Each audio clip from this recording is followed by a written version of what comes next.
In my last video, I talked about buying these two Duracell lamps. These are able to be powered by USB-C or by solar. I got them mainly for USB-C, which is very nice, but I was wondering if the solar part is a bit gimmicky and if it's worth looking at a solar powered lamp.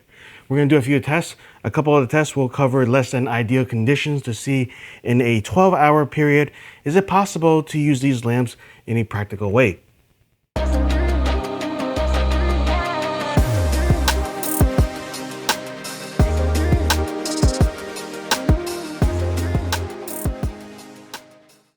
Today we have 3 different tests for you guys, and the first thing I want to talk about are the parameters that will stick the same throughout the test.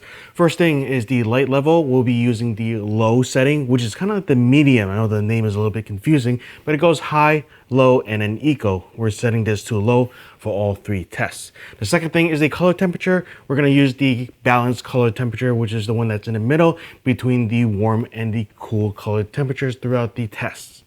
All right, test number 1. 3 hours of indirect sunlight. So this will be a scenario where the power goes out right before sunset. You have 3 hours to charge.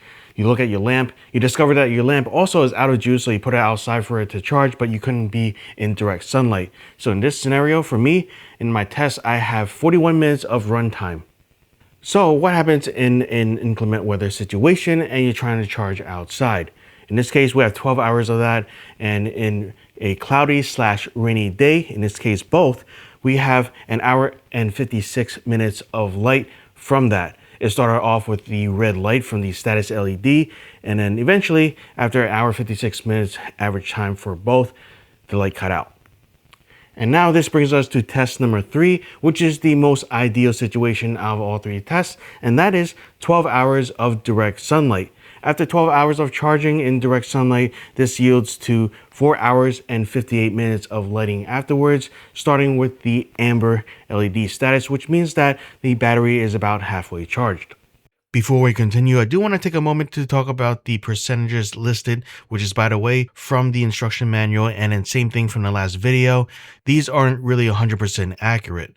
For my last video, the total runtime for the low setting is 17.5 hours. So if you look at the percentages of that from the runtimes of this video, it doesn't really match up.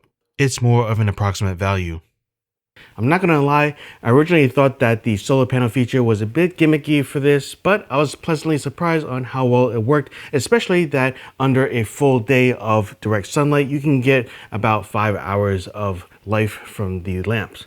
Now, depending on the weather, depending on the season, and one thing I didn't talk about is what happens in the winter. Well, obviously you're gonna get a lot less light, so that's gonna impact the test. You may not get the full 12 hours of direct sunlight like we see here during the summer.